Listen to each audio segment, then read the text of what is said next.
一个喜欢吃人类内脏的怪物常年出现在菲律宾，孕妇中的胎儿是他最喜欢的食物，并且它几乎能变成任何生物。没准你曾经遇到过它。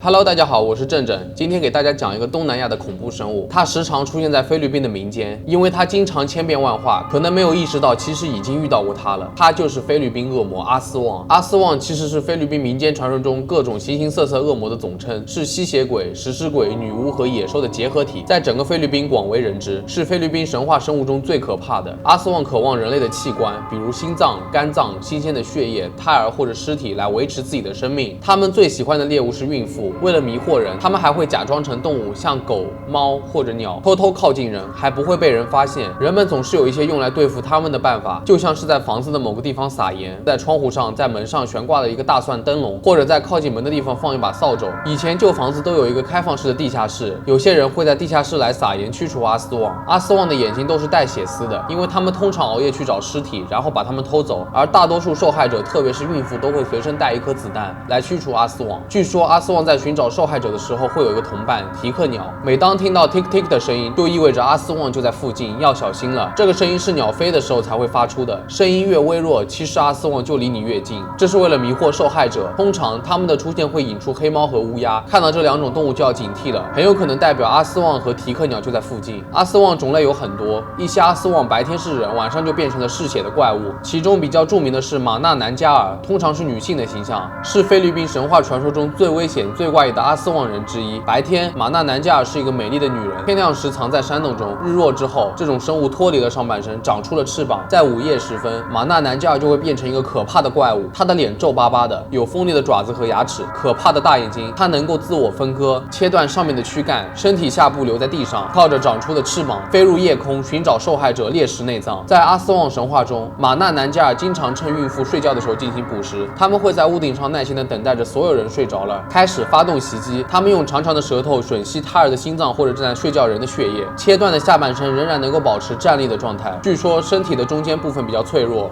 如果在站立的躯干上面撒些盐或者涂抹压碎的大蒜和灰烬，将对他们有致命的打击，这样身子将无法重新结合，并会在日出时阳光会烧死他们。马纳南加尔与民间传说中的吸血鬼有一些共同之处，例如不喜欢大蒜和受到阳光的照射。如果阿斯旺变成一个人，那么白天就是一个正常的人，他们会避免与邻居打交道，甚至眼神交流也难以琢磨，只会自己待在家里，不会出现在人群当中。如果阿斯旺结婚了，那么伴侣在结婚当天也会变成阿斯旺，他们是不能进入寺庙、教堂、清真寺或者其他圣地的。如果房屋或者建筑物的门口在入口处贴有特别的祈祷书，那么阿斯旺人将无法穿过门口。目前有些人认为阿斯旺的传说之所以流传，是因为某些遗传疾病，例如帕金森，这是一种罕见的运动障碍，几乎仅在菲律宾班乃岛的男性当中发现。这些阿斯旺人的样子看起来和有这种疾病的患者很相似。一些人类学家认为，西班牙创造了阿斯旺神话，其实是为了控制人口。他们描述了有关生活在森林郊区的恐怖生物的故事，以劝阻菲律宾人离开他们的城市，以便西班牙人保持权力。如果有机会去菲律宾旅游的话，大家可以留心一下在寺庙、教堂之类的地方有没有驱除阿斯旺的平安符之类的。在游戏《最终幻想：风暴之血》中，阿斯旺也是一个臭名昭著的怪兽，被描绘成翼龙。如果大家感兴趣的话，也可以去看看《阿斯旺神话之旅》这个纪录片。好了，本期视频到这里就结束了，喜欢的话记得点赞、收藏和分享哦。那我们下期再见啦！